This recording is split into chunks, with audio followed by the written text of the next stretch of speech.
Once again, we are back here on Radio Row, Super Bowl week here in Phoenix, Arizona. Beautiful, beautiful city. It's really cold right now, though, as well, too. But you know what? I have none other than a guy that's been so good to me over the last few years in this media thing, and he's one of the best to ever do it. And you guys already know, they call him Lights Out, the mayor of San Diego himself, the man who's more popular than Ron Burgundy. You guys already know what time it is. Shout out to the 619. You guys already know what time it is. The San Diego Charger legend himself, and the Buffalo Bill legend as well, too.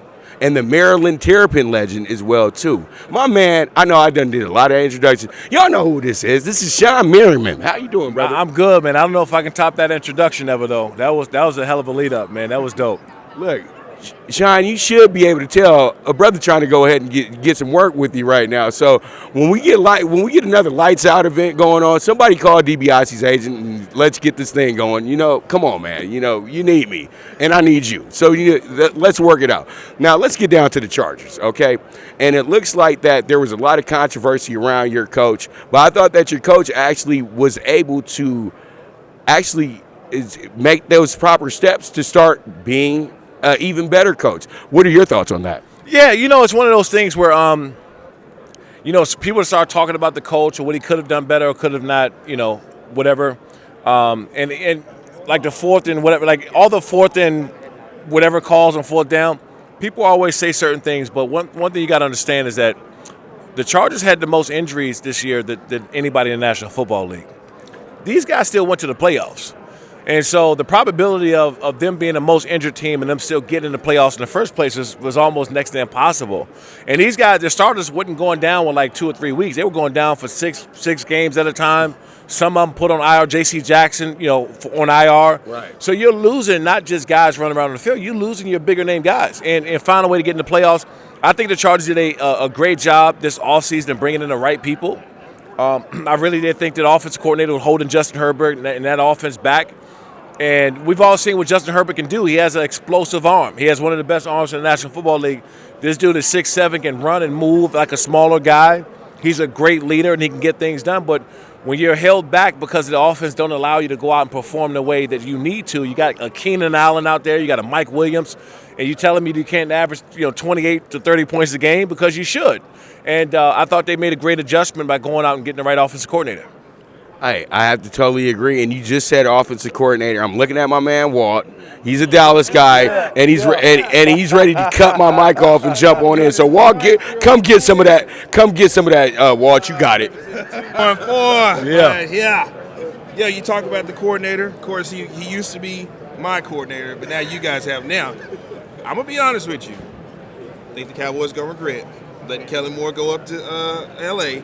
and be with the Chargers because I think first off, I'm in love with your quarterback.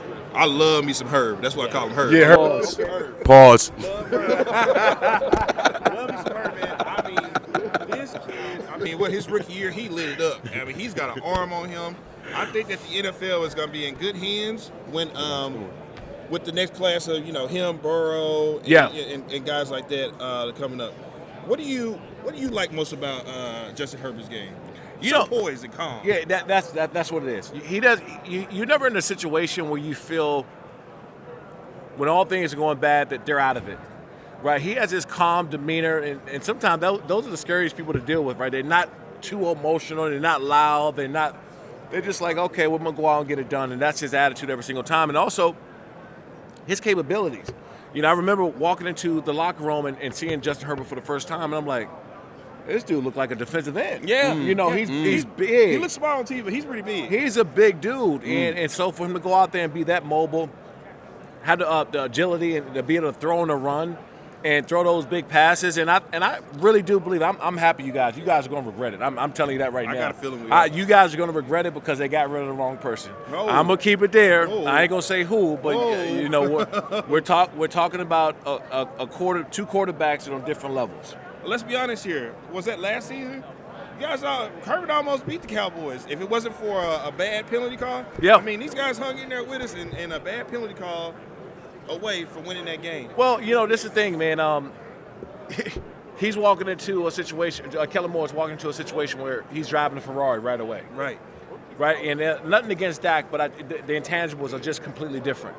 Herbert has a bigger arm than that. Herbert has a big arm. He's more athletic than Dak Prescott. He's more poised in certain situations than Dak Prescott. And now you have an offensive coordinator that's really going to let you go out and shine, right? And I do think that the Cowboys are going to regret letting Kellen Moore go. I had the Chargers going deeper in the playoffs. Do you feel? Let me ask you this. I always wanted to ask this to a Charger. Do you feel your coach is too aggressive at times? No, I think he's he's a first-time head coach, right? Mm-hmm. Because you guys went for a lot on fourth down. The Raiders game last year when they were on their own 18, they won the fourth. Those things you got to eliminate. You can't put your team in a bad situation by going for it. But the numbers show that I think he's like 60 or 70% right when they go for it. And it's one of those things where it's like, no, don't do that. Oh, first down. Okay, cool. That was a good call, right? Oh, that was a good call. And so, if you look at it from that standpoint, and the offense and the team that they have and the weapons, I would go for it majority of the times too, depending on where the ball is on the field. Now, I've been around Coach Brandon Staley a lot. I've grown fond of him as a coach. I just think he's a great leader. He's just, outside of him being a coach, he's a great leader of this team. The guys respect the hell out of him. And I do think there's some things that he's just going to have to grow into, and that's making some better decisions when it's going on fourth down. And I think that by him being able to step back this year and let Kellen Moore do what he does best, see, and that's the great part about having a solid team of coaches, a good foundation, because a great coach will say, you know what, we got a Kellen Moore coming in here. Let me step back and not try to run everything. This is what you do. You can open up our offense. You can put Justin Herbert in a situation where he's throwing for 300-plus yards a game. I think it's easy to go on fourth down when you had a quarterback that completed almost every fourth down that you went on. Right. I mean, Herbert was. I mean, it was like every time he put him in this position, it's like Herbert responded and he answered to it. And I was just like, not only that, you guys just got a good team all the way around. You got a good running back. You got good receivers, tight end. I mean, that offense is. Whew, boy. Yeah, they're explosive, man. And the cool thing is, that's scary if you're a defense on the defense side of the ball. Any one of those guys can hurt you any given week, right? So if it's Mike Williams' week, then he's the guy. He's going to hurt you. If it's Keenan Allen's week, Everett's week, Austin Eckler's week, I mean, it's any one of these guys can step in there and hurt you at any point in time, and that's what makes them so dangerous. Can I give you a prediction? For this game? No, just not for this game. Can I just give you a prediction? 2025 Chargers Super Bowl. I can see that. 2025 Chargers in the Super Bowl. I can see that. I wouldn't even doubt if they're in the AFC Championship game this year, for 2024. Ooh, you want the championship, right? Because you go right. It goes in spurts. Yeah. So, I think for them, they need to get a taste of going deeper in the playoffs. I'm not saying that they're going to win it all next year, but I think that they are going to look at that game against Jacksonville Jaguars, right, and say, you know what, we were up like 20-something to nothing. We did this wrong, we did that wrong, we did that wrong. They're going to eliminate it, and it's going to get them that next step for next year to play in the AFC Championship game. I honestly thought Shawne Payton was about to become the new head coach of the Chargers after that game. I was like, I thought he was getting fired after that. I was like, you were up and you lost that lead to the Jaguars. I thought Shawne Payton was going to be going to Chargers. To me personally, that falls on the offensive coordinator for not keeping on the gas. Okay. Now look, this man keeps talking to the man about offense. This is one of the greatest pass rushers of all time. All right. He used to have. When Shawne was playing, he had the great LT.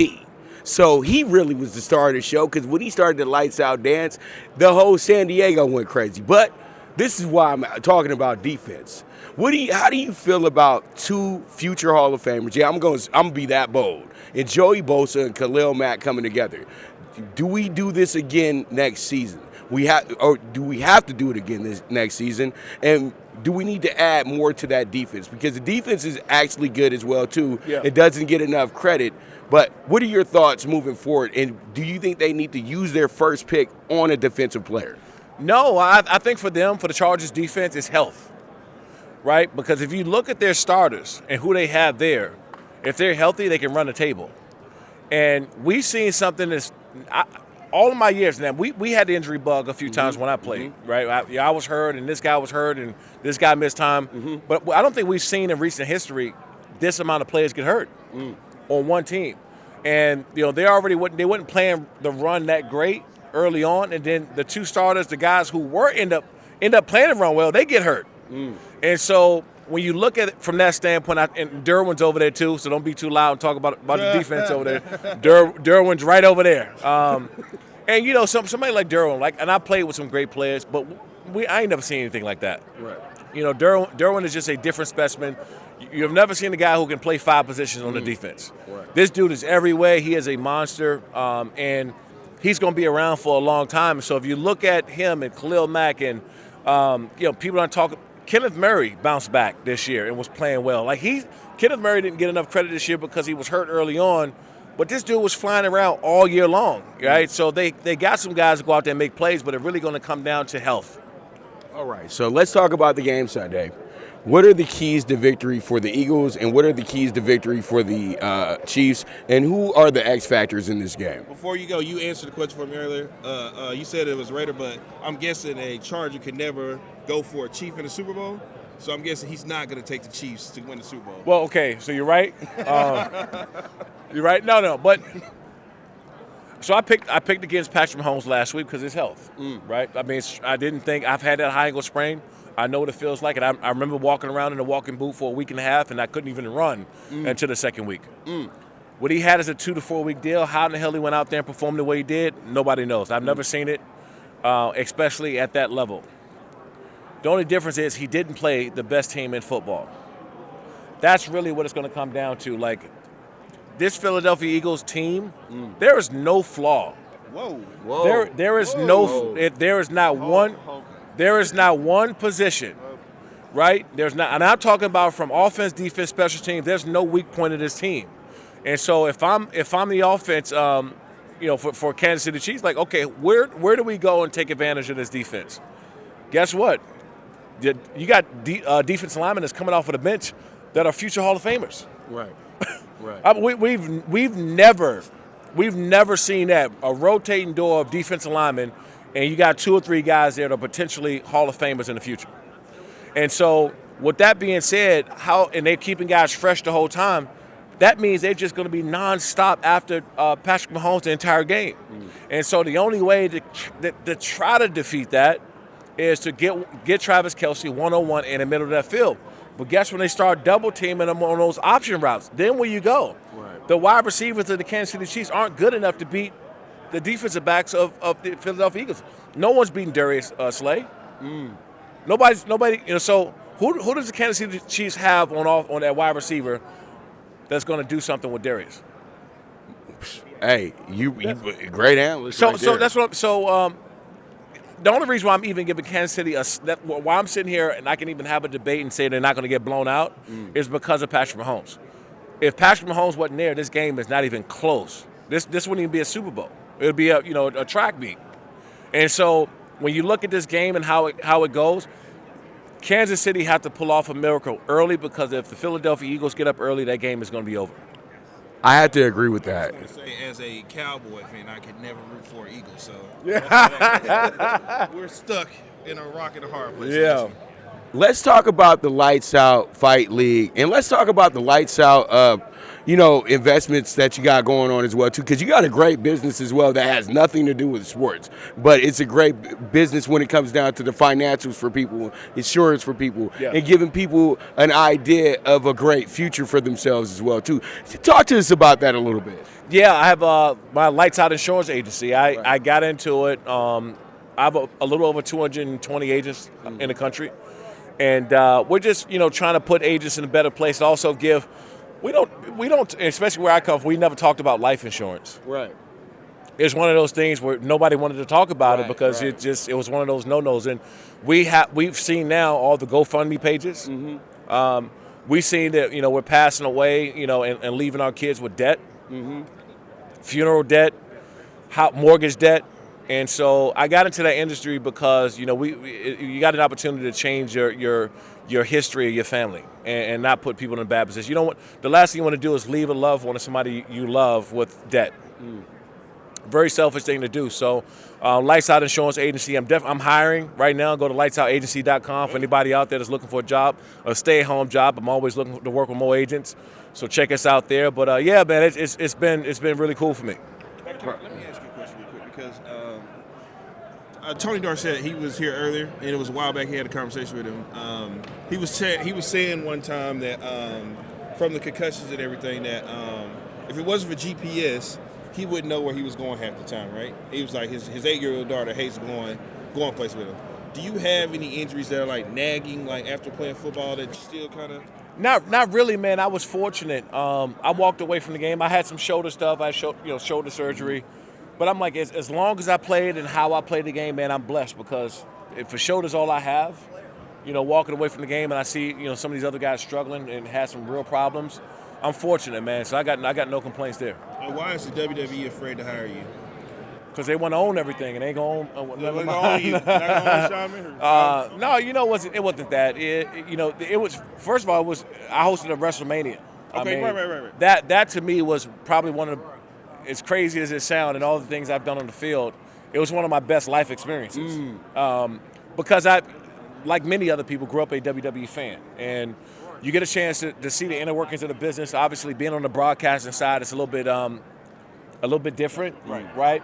But you got to think, those are still athletes, right? So you're still talking about the athleticism and the storylines and everything else. And I got a chance to go train out there in Orlando at the Performance Center, which is like, state of the art. So I still keep in touch with everybody there. We still talk. We still talk here and there. Yeah, Seth was walking around here yesterday. Yeah, and it's not, it's not off the table, to work with them and doing stuff. Paul and everybody over there. Khan, Nick Khan, they got my number. We talk. All right, Shawne. We love boxing, and I've been at boxing matches with you ringside and everything like that. So, and I know you love some boxing. So, I just need to get your prediction on the next pay-per-view going on Showtime, Plant and Benavidez, because I know you're excited about it because we talked about it before. Yeah. What is your prediction for that fight, and will it end in a knockout? I like Caleb. I like Caleb a lot, man. I just I like his style, and it seems like he gets better as the fight go on and gets more comfortable, very confident. I know they already had some confrontation between those two already, and so I'm gonna be watching that fight. I'm gonna be watching that fight close, man. But I just think later on in the rounds, Caleb is gonna take that fight. Shawne, that is a beautiful analyst of the fight. I know you have a lot of people that will agree with you, and I think the sports bettors will really like that because it is some good plus money on Caleb right now. So if Shawne believes, you should believe. So you guys already know what time it is, and they're pointing to me now, so I got to go ahead and wrap this thing up.